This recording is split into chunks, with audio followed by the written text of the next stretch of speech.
Here's a video I've wanted to make for quite some time, but needed to draw some plumbing pipes.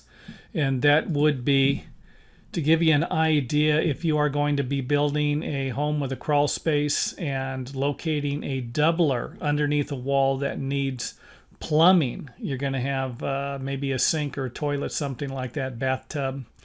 And just wanted to give you an idea here. If you do have a structural beam or you need to have a doubler and you cannot block it, and I'll show you how to block it here in a second, then try to locate the plumbing to where it's going to be inside of a cabinet somewhere where you're not going to see it. And if not, maybe put it behind a toilet, something. Just don't have it out in the open. I've seen that before, and I'm not saying it looks really bad, but it depends upon the size of the pipe also.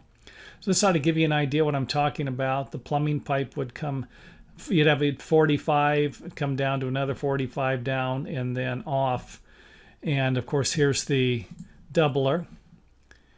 And the other side of it there, give you an idea what it would look like. Remove it, the wall, better idea of the doubler and the plumbing. I like to have my pictures, what can I say? So this is one way to do this. And this would be the other way to do it. And this is actually, as long as the engineer is okay with it, this is the way I would do it, because the plumbing is going to be in the wall. You don't have to worry about it sticking out or cutting your cabinet around it. So all you would need to do here is keep the layout at 16 inches on center, and then block the in between the joist 16 inches on center. I don't think you could get away with blocking it at 24 inches on center, but I have seen that done before. So this actually acts as a doubler. The weight would transfer from the block to this board and then to this board, and this would create a doubler. So this is something we used to do a long time ago. And a lot of times we just did it even if it wasn't for the plumbing.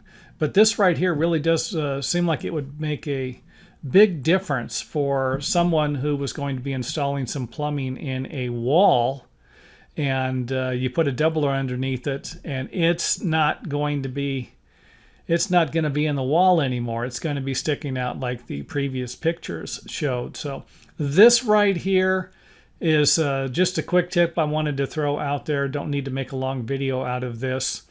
I hope it helps.